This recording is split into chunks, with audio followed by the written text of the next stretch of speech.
This program contains graphic violence. Viewer discretion is advised.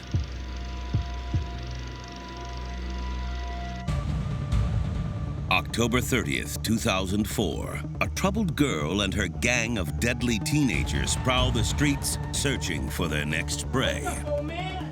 These kids had a lot of built-up rage and anger, and they had no one but themselves. Like the group of misfits in the critically acclaimed movie A Clockwork Orange, no one is safe from the gang's maniacal attacks. A Clockwork Orange introduces us to Alex and his very disturbed friends who go around beating on innocent people, robbing, raping, and murdering. The gang of teens also leave a trail of victims in their wake. They want to cause as much human damage to these innocent victims as they can. When life imitates A Clockwork Orange, no one is safe. This story, by far, is one of the most shocking copycat crimes.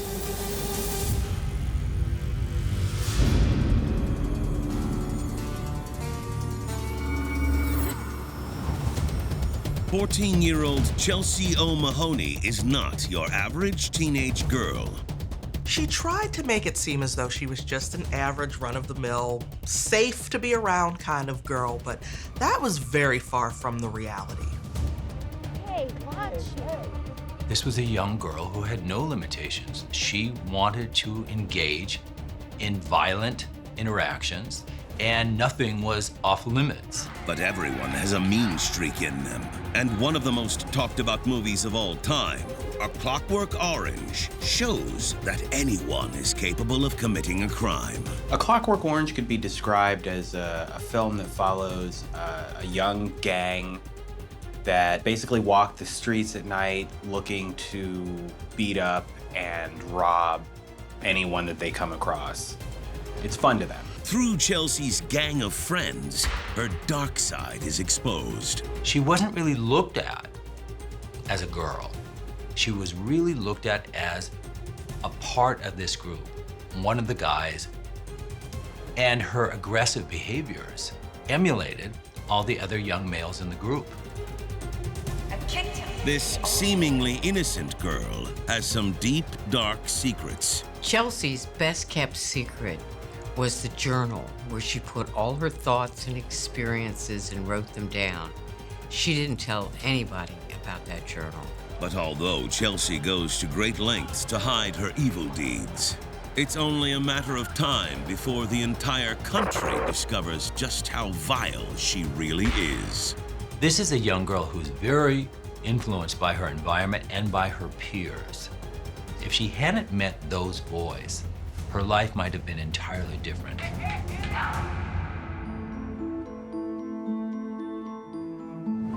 For as long as Chelsea can remember, she searched for a family to call her own. Chelsea's mother and father were both drug addicts, and that is how she was conceived, by two drugged-up people. Before she was born, her father had run off, so he wasn't part of her life. And her life was the life of a neglected child. Nobody really cared about her. At 3 years old, little Chelsea was seen running in the streets in the middle of the night. A child knows when they're not wanted. A child forgotten, a child abandoned, a child neglected. And you can't do that to a child without that child suffering. Local authorities try to work with Chelsea's mother, but after several years of no progress, she is deemed unfit to care for Chelsea. Eventually, Chelsea is taken in by her aunt and uncle. At first, living with her aunt and uncle was very good for her. And it seemed like she was going to make an impossibly horrible start in life turn into something good. She seemed to get some stability, and it was working for a time. But Chelsea's second chance at a happy home is short-lived. Despite everyone's efforts to give her the best possible life, this child was scarred by early experiences. And so she would act out a lot, and she would have emotional outbursts. They tried to get her help. They tried to help her themselves. They just could not cope with it after a while. Abandoned again, Chelsea is sent to live with a different relative, Aunt June. Once again, Chelsea gets shipped off to another family member. Aunt June feels that she can give her niece Chelsea something that will help to make Chelsea's life better. Aunt June hoped she could change Chelsea, stop the temper tantrums, stop the acting out. She wanted her to give her stability and support because Chelsea so desperately needed that. Although Aunt June has good intentions, the neighborhood she lives in is far from the ideal place to raise a child. Aunt June's neighborhood is in an area that has really gone downhill. There are roving bands of teenage thugs about. It's not a very safe place to be. This exposed Chelsea to a world that she was not prepared to enter into because of her young age. But yet, that's where she fell in, and she fell in with the really bad kids. On the streets of Aunt June's neighborhood is a group of teenage boys who come from troubled backgrounds. Just like Chelsea. Reese Sargent is the head of a gang that calls themselves Sargent's Crew. Reese Sargent had a difficult road in life. He had learning disabilities, he had a speech impediment. He is known to be aggressive and difficult, and he has a handful of criminal convictions. Another member of Reese's crew is David Blenman. David was abandoned very young by his parents. He was raised by his grandmother and his aunt, just like Chelsea. David had a few run-ins with the law even as a child. And then there's Darren Case. Darren Case lived with his wheelchair-bound grandparents in a house nearby. He really had nothing left in his life except this gang. Apart, Sargent's crew is a collection of misfits. But together, they're formidable. Hey, what's up? Hi. Hi. Nice to meet you. What you up to? Just taking the trash out. None of these kids are close to their parents. I'm Reese. Darren. David. These youth who are wayward, who are adrift, who are violent, don't have a strong and moral influence. Chelsea is intrigued by the gang of teens. When you're troubled and you're rejected and you come from abuse, it's hard for you to relate to people who don't come from that background. It really is. So you seek others like yourself that you can relate to. Nice to meet you. One member of the gang catches Chelsea's eye. Chelsea and David eventually start dating. They are attracted to each other, and Chelsea really is drawn to David. She'd found everything she thought she wanted. Eventually, the group welcomes Chelsea as their newest member. Previous to being in the group, Chelsea was just alone, really based on her background, alone, angry, resentful. Now she's in a group where everyone has the same feelings. They're no longer individuals that are angry, they're now in a group that are angry.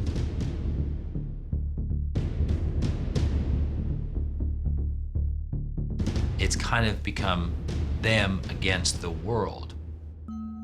But just when things seem to be going her way, everything comes crashing down. Aunt June took ill, and she was unable to care for Chelsea with her own health in the balance. So sadly, Chelsea didn't have anywhere to go, and she wound up being released into foster care. She gets sent to a foster care family. Yeah, and she doesn't know this family. They're complete strangers. This foster family lives on the opposite side of town, and for Chelsea, that's just unbearable. It takes her away from her gang. Chelsea is desperate to get back to her friends. Chelsea knows that her new foster parents wouldn't tolerate it if she was out all night with her gang. So Chelsea comes up with a lie. She tells her foster family she's going to spend the night at a friend's house. But a friendly Friday night sleepover is the last thing on Chelsea's mind. So Chelsea thinks she's gotten over on everybody. She's not going to any sleepover. She's going to go back to Sergeant's crew. And she's going to run riot with the boys. And what Chelsea and her crew plan on doing at night, away from their caretakers, seems to be pulled from one of the most controversial films of all time, A Clockwork Orange. In the movie Clockwork Orange, the Droogs were a small gang of guys who wore special outfits to go out and commit violence just for violence sake. The Droogs are a gang of 4 kids, all boys, and they're led by Alex. Their parents are peripheral at best. They don't know what their kids are doing, where their kids are, and they certainly have no idea that their children are violent and dangerous criminals, much like this crew here. Off-screen, as seen in the movie, Sergeant's crew bond over their shared misfortune. Chelsea felt like she found what she'd been looking for years when she found this group of friends. They gave her a sense of belonging. She felt like they would always have her back no matter what happened. In A Clockwork Orange, the Droogs have a distinct uniform they wear while causing trouble around town. I think that their look is very rebellious. White suspenders, white shirt, white pants, black boots, black bowler hat, a black ring around the eye, and then an old-fashioned sports cup worn outside their outfit. And the fact that they're all wearing this very specific outfit makes them stand out as a gang. Chelsea's gang also adopt their own look. They want people to feel threatened by them. So they start wearing dark clothes and dark hoodies, not just to blend into the night, but to strike terror.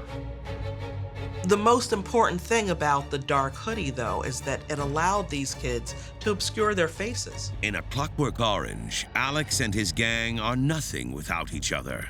And in real life, once Chelsea is back with Sergeant's crew, the real terror can begin. They decided it was time to take it up a notch. Now it was time to start committing acts of violence and give people a reason to be afraid. 14-year-old Chelsea O'Mahony is part of a neighborhood gang of petty thieves. And their mission in life is seemingly inspired by a film. In the critically acclaimed film A Clockwork Orange, a gang of misfits and exiles also band together with one mission in mind. They are young men who go about their city terrorizing people at night, robbing and brutalizing innocent people. Now Chelsea and her gang, Sergeant's crew, wish to do the same. Chelsea found her place in this makeshift family. She was very happy to be part of this group, And because of that, she had no interest in leaving or going anywhere. She'd found everything she thought she wanted.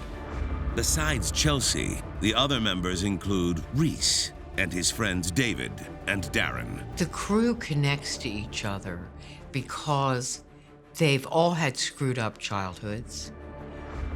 They are all looking for a place to belong. For Chelsea and the group, their life had been in conflict and in emotional pain almost all their lives. Life had really been pretty awful.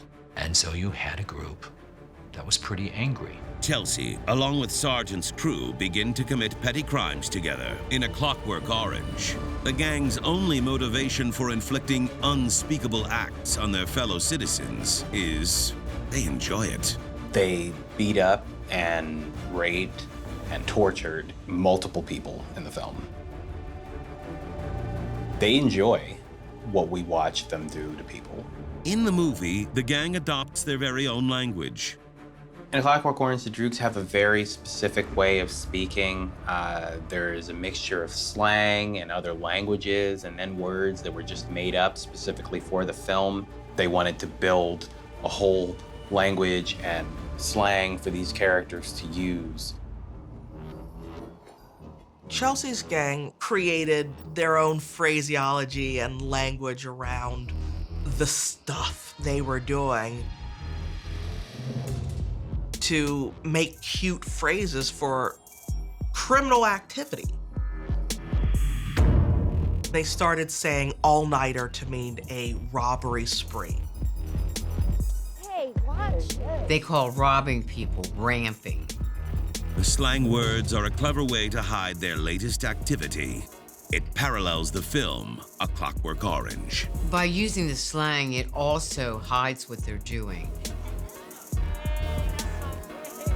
So they can speak about the crimes they're committing and be overheard, and people won't know what they're talking about. Chelsea feels empowered by violence, like Alex in A Clockwork Orange. They kept getting away with this week after week. And then slowly but surely, they started to increase. To one night, it just all broke loose. The idea to escalate their crimes is brought up during their weekly Friday night hangouts. Chelsea and her gang hangs out at Darren's house. At first, these are just a bunch of kids sitting around being bored together and not really doing anything. But then they learn of this activity called happy slapping. Happy slapping became kind of a fad when kids would approach an unsuspecting individual and slap them. They record it because that's one way of then placing it on the internet and then gaining fame and notoriety. Chelsea likes the attention happy slapping garners on the internet. Happy slapping started out as something kind of innocuous, where you'd go up and lightly slap somebody. It quickly turned into a very violent type of thing, where people would punch others in the face just to get their reaction. The vast majority of people thought it was horrible, disgusting, shameful, and humiliating. But Chelsea and the group enjoyed it because they were, a pretty angry group of teenagers, and they felt it was very funny and empowering. Chelsea and her gang, Sargent's crew, decide they're going to make their own series of happy slapping videos and post them on the internet. The strength in numbers absolutely had to play a role in why these kids were willing to try this. One kid, one random person to be slapped, probably not. Even two of them, but this is a group of 4. So they had to feel as though they were just untouchable. Everybody else was just a potential mark to them. In the movie A Clockwork Orange, the gang also believe they are above the law. The first person that we see them attack is a homeless man who has been drinking. At first, the gang only makes fun of the man's obvious inebriation. He doesn't know that they're a threat or that he's in danger, but something in them was triggered to attack him. The Droogs pounce on the homeless man and unleash their fury. And the worst part is, they do it just for fun. I think that random acts of violence is very scary to anyone because that means it could be you, regardless of how you've lived your life. Really, anyone is up for grabs.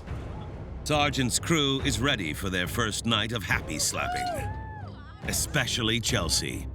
Chelsea is the designated filmer of what goes on. She's got her phone at the ready. In A Clockwork Orange, Alex and his droogies patrolled looking for unsuspecting people to prey upon. The sergeant's crew did the same thing. Similar to the film A Clockwork Orange, the group spots a homeless man and decides to make him their inaugural target. The point of happy slapping is you're supposed to slap and leave the victim startled, shocked, and maybe even a little sore.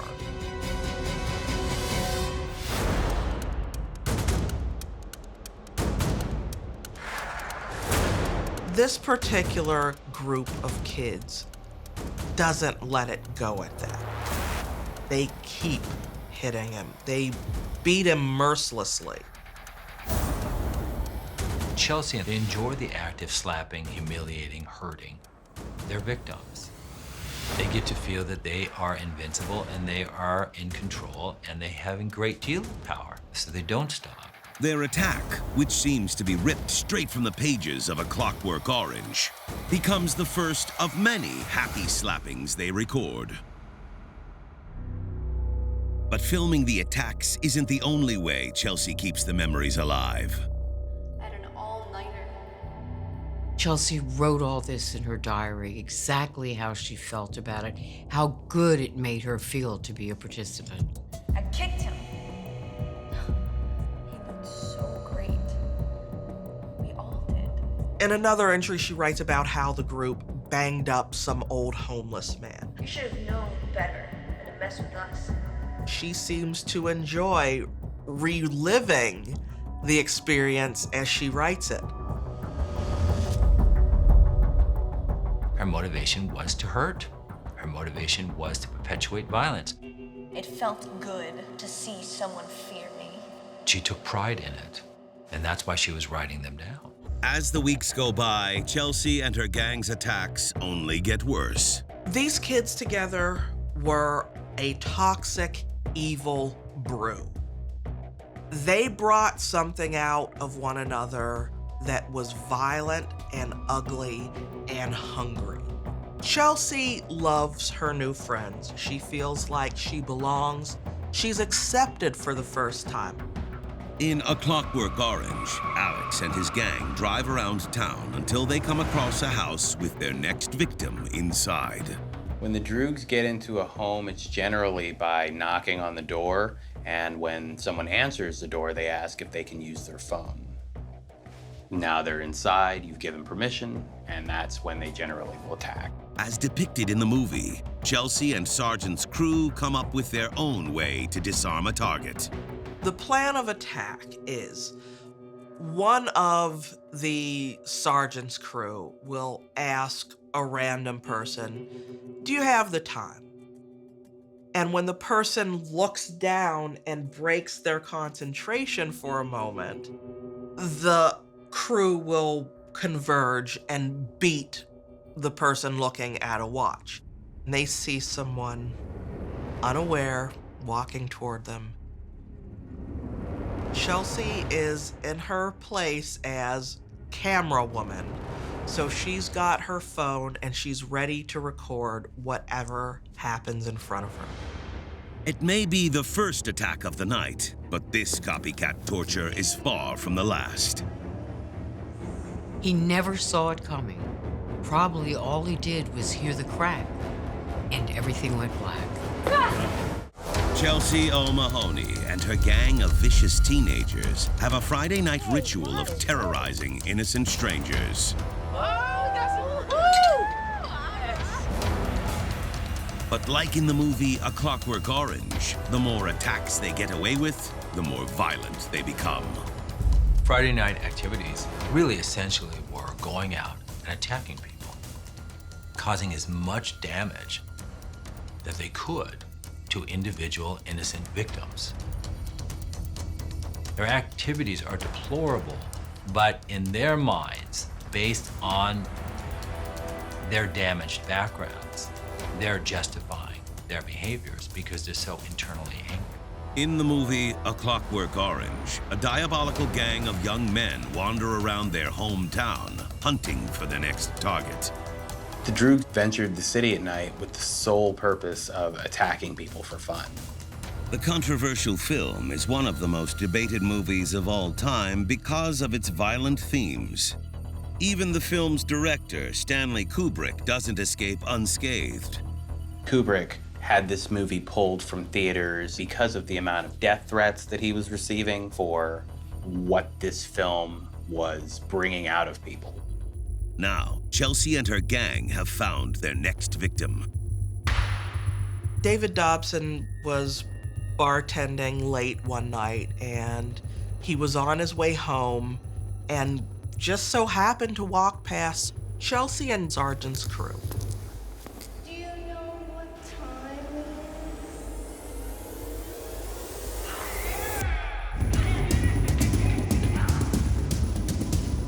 is? They close in and punch and shove and beat him. Chelsea takes her phone and she's filming everything. She's not repulsed by the violence that her friends are inflicting on just a random human being. Every blow to his body, every scream, every hit, every sock, every groan, she records. She enjoys this and she's laughing while she's recording it. So you're really toying with the individual like a cat and a mouse. But almost as quickly as the group ambushed David Dobson, the fight is over. David Dobson was the first victim on that horrific night. I think the crew stopped attacking David Dobson because he went down too easy. They liked to have somebody try to get back at them. They liked that confrontation. And here was just a lump on the ground. After David is crumpled on the ground, beaten, bloodied, and just shocked by what's happened, Chelsea and Sergeant's crew leaves him. When you're attacking people with such rage and with such violence, whether they live or die, it's very cocky, but they don't care.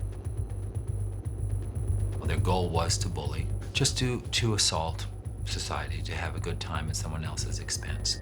It's like terrorism, and they get a sense of enjoyment, empowerment, feeling that they're in control, feeling that they're invincible. 40 minutes after their first attack, Sergeant's crew is ready to strike again. And this time, they're looking for a challenge. And they found what they were looking for in David Morley and Alistair Whiteside.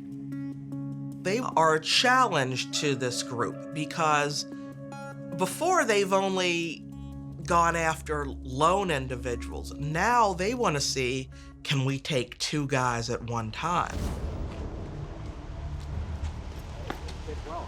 Hey, guys. Chelsea runs up to the group and points her camera at them and says, "We are doing a documentary on happy slapping, so pose for the camera." She sticks her phone in their faces, recording, of course, and before they realize what's going on, the other three gang members are beating them and punching, hitting them, and so they never see it coming. The two men never had a chance. David Morley takes the worst beating. He is knocked down and still they're kicking at him, stomping on him, doing incredible damage to his body. Alistair was not beat as badly as David, but he couldn't get up off the ground. And he just had to lay there helplessly, watching his best friend be bludgeoned and battered and bruised. When the crew realized the men were unresponsive, they searched all their pockets and came up with a cell phone. In A Clockwork Orange, Alex and his gang break into the house of an eccentric cat lady. It's one of the movie's most violent scenes. Alex breaks into her house, and they only plan to rape and beat her, but the eccentric cat woman starts to defend herself, and then she's killed. But instead of fear or remorse, Alex feels elated. It's a hard scene for a lot of people to watch, just because of the fact that after he's killed her, Alex smiles looking down on this woman. Comparable to Alex in the film, Chelsea understands the pure joy of watching someone suffer. As everyone's ready to leave after pillaging the pockets of their two victims, Chelsea pulls her foot back and kicks David in the head with all the force she can muster. Her state of mind is, I don't care. This is an object. This is no longer a human. This is just something that I can brutally attack and cause damage to. Although Chelsea and Sergeant's crew have been at it all night, they aren't ready to call it quits just yet. These kids want more. They are enjoying themselves, and they are feeling close to each other while they're doing it. There's nothing that's going to stop them until they are made to stop. Just like in A Clockwork Orange, they were prowling the streets. They've been out all night attacking innocent citizens just like the Droogs. They thought that they were unstoppable. A dangerous gang of teenagers called Sergeant's Crew is on the prowl in their neighborhood, ready to attack their next victim. And it all might be due to the violent scenes showcased in the cult classic film A Clockwork Orange. Chelsea and Sergeant's crew want to hurt people. They enjoy it. They're good at it. And there's nothing that can get in their way because they think they're unstoppable.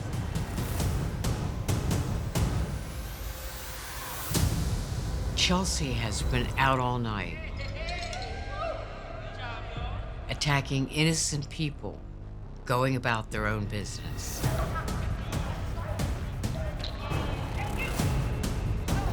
At one point, however, Chelsea decides that she's not happy to let the boys do all the dirty work. She wants to have her share too. Right before they leave to find another victim, Chelsea kicks David Morley in the head. The brutality of Sergeant's Crew is eerily similar to the group of young terrorists in the cult classic A Clockwork Orange. I would say for the group of young men in the film, the need to hurt people, it seems pretty strong. The attacks escalate from one to multiple attacks in a night. When it comes to Alex and his gang of Droogs, destroying people's lives is their passion. Their confidence seems to grow if you look at how little they seem to care about killing someone or hiding their tracks or remaining anonymous. They just seem to operate as though they run the world. In real life, Chelsea and her newfound friends also think they are above the law. Sergeant's crew has already attacked multiple people, but in their minds, they're just getting started. At this point, Sergeant's crew decides that they're going to try and beat up 3 men at once. Reese stepped in to distract the 3 men to increase their element of surprise when they did attack. They're prepared and they've coordinated this, and this is something that they are excelling at. They are becoming experts at doing this. Sergeant's Crew is thrilled about their latest attack. It proves to them that they are getting better. If they can attack not 1, but 2, but now 3, they are invincible. With the feeling of absolute power, Sergeant's Crew decides to ambush yet another victim before ending the night. They spot a homeless guy sleeping outside, a man who really has nothing. But they're gonna attack him anyway. In the movie A Clockwork Orange, Alex and his gang come across a homeless man lying drunk in a tunnel. With the homeless man, they began by making fun of him, and then in the next instant, they are beating him with their fists and weapons. As in the movie, Chelsea and her gang surrounds the homeless man, Wayne Miller, and begin to poke fun at him. Are you ready?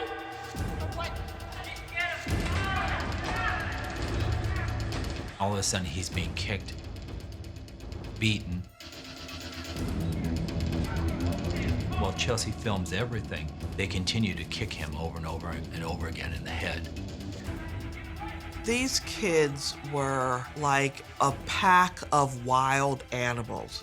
This was just senseless and brutal and unnecessary. The attack on Wayne Miller seems to be pulled directly from the film A Clockwork Orange. At first, Wayne's attack seems like just another senseless beating at the hands of Chelsea and her gang, Sergeant's crew. But something is watching the gang's cold-blooded attack. Chelsea is not aware that there's a security camera. It's filming from the building. It's catching every bit of Wayne's attack. Chelsea feels invincible, impregnable. Nobody is gonna stop her. But just like Alex in Clockwork Orange, at the moment you think you're in control, that's the moment that time is up.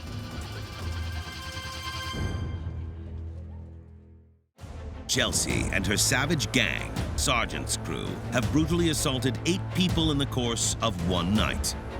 Their most recent victim, a homeless man sleeping outside, is a copycat-like attack straight from the film A Clockwork Orange. I think that randomness, random acts of violence, is very scary to anyone because that means it could be you, regardless of how you've lived your life. Are you ready? Really, anyone is up for grabs. After they spent a night of beating up random people, the gang went and watched the cell phone video footage that they had recorded themselves of all the crime they'd done. They're actively watching what they did with absolutely no remorse, no guilt, no empathy. So clearly, it's the enjoyment of what they are doing. But while Chelsea and the boys, Reese, Darren, and David Blenman celebrate, one of their targets is in the hospital, fighting for his life. David Morley was one of the early victims in the night. Not only did he get beaten within an inch of his life, when all the others had finished, Chelsea came up and kicked him in the head 3 times with as much force as she'd throw behind kicking a soccer ball. She did this without any prompting from the group members. It's almost like saying, hey, look what I can do. Almost as a form of attention. David Morley was able to make it through the attack. He was operated on, but unfortunately, he died after surgery. Police immediately launch an investigation into the cause of David Morley's death, and before long, they begin to piece together a trail of terror. Every victim has one thing in common, except for David Morley. Every other victim survived. After each of their brutal beatings, many of the gang's victims report their assault to the police. Most of the victims were able to go to the police, give statements, and allow police to figure out where this gang was operating and who they might have been. And what's more, there's one thing tying all these attacks together. Although it was smart of the crew to ask what time it was to distract the attention of their potential victims, it was rather ironic that that same technique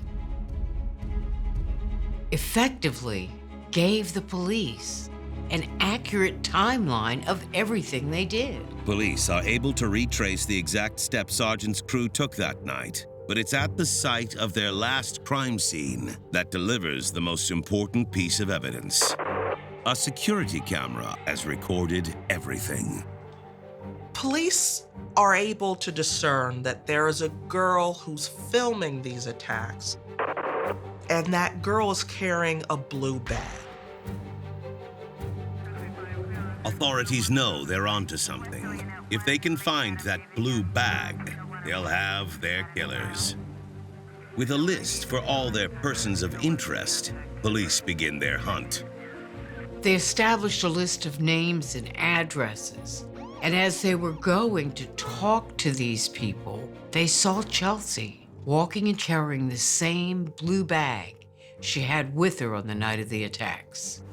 The police couldn't have asked for a better clue. There's probable cause in the fact that the female person in the video carrying a blue bag matches the description of Chelsea with her blue bag. And the address that they suspect that Chelsea was at. In A Clockwork Orange, a gang of murderous teenagers roams the streets looking for people to assault. When they meet the cat lady, it's supposed to just be another attack. But when she begins to defend herself, that's when she gets killed in the process. In the movie, the cat lady's death leads to the eventual arrest of the gang's leader, Alex. Alex eventually gets caught and placed in jail. I don't think that Alex or any of the Droogs would have stopped had things not played out as they did in the film. Almost a week after the attack, Chelsea is also arrested for the murder of David Morley. In police custody, she immediately breaks down. Chelsea was an open book. He's dead, Chelsea.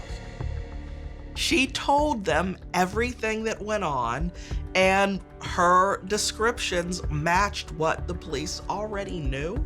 So it was obvious that she was giving herself up and giving the rest of her crew. Besides her confession, authorities are also able to obtain Chelsea's diary. And listed there in her own handwriting was the details of the attacks they conducted, the people whose bodies they shattered. Along with all the other evidence, including DNA and fingerprints from the scenes, police are able to arrest every member of Sergeant's crew. David, Darren, and Reese are all found guilty. They were sentenced to 12 years in prison. Chelsea was also found guilty of her role in the crime and was given 8 years. In A Clockwork Orange, after Alex has served some time in prison, he is recruited for a new government rehabilitation project. Alex is taken out of jail and sent to a psych hospital where he's basically being trained to become physically ill at the sight of violence or sexual imagery. After completing the treatment, Alex is allowed to leave the hospital, a free man. In theory, this rehabilitation treatment should prevent him from being able to continue with his violent behavior.